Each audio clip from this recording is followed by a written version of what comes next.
Vois ta question. Vois ta question. Ouh là là. Et qui a fait les questions? Bonjour, bienvenue chez Retour des Montagnes Jaunes. La problématique économique. Le thé va être de plus en plus cher. Ça c'est sûr. On va ôter les problématiques politiques qu'on a en ce moment, mais dans tous les pays producteurs, les gens veulent avoir un meilleur niveau de vie, et puis le niveau de vie augmente, et puis c'est normal au final, si on veut des thés de qualité, il va falloir les payer de plus en plus cher, parce que moi ça me fait plaisir que les producteurs se rémunèrent bien et vivent bien leur vie.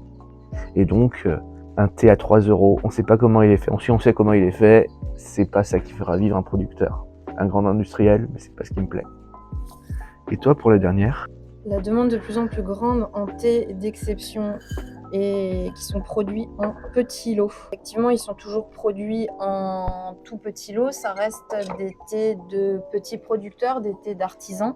La demande augmente, mais en tout cas pour la Chine, il y a énormément de choix et de possibilités. Donc je pense que de ce côté-là, il y aura pas de problème d'approvisionnement.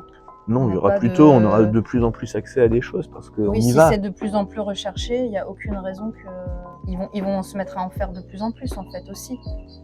Pas forcément, mais ils sont là, ils sont déjà là tous les producteurs. Donc il faut valoriser leur travail, comme ça au moins au final, ils feront du travail de qualité parce qu'ils auront de quoi vivre et donc on aura de meilleurs thés de plus en plus. Mais ça veut dire la même chose qu'avant, mettre le prix, y aller, discuter avec les gens, savoir ce que l'on boit, savoir poser les bonnes questions, ne pas rechercher le plus simple, le moins cher, mais rechercher ce qui a une histoire, ce qui a une tradition, ce qui a un terroir, ce qui a toutes ces choses qui vont faire en fait qu'on a un thé d'exception. On va dire, c'est là-dessus qu'on essaie de travailler. Au final, c'est compliqué parce que barrière de la langue, on est étranger, on y arrive un peu avec nos gros sabots. Mais au final, d'un autre côté, ils aiment partager.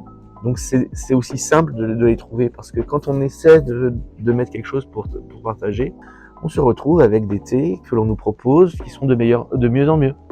Même avec des producteurs avec qui on travaillait, on a remarqué que avec le temps, ils nous proposent aussi de meilleures choses qu'ils avaient déjà, mais qui n'étaient pas dans nos gammes de prix, qui n'étaient pas dans une réflexion, dans notre demande, parce qu'on ne demande pas la même chose. Oui. Y a-t-il une variété de thé chinois méconnue à l'international que vous considérez comme sous-estimée?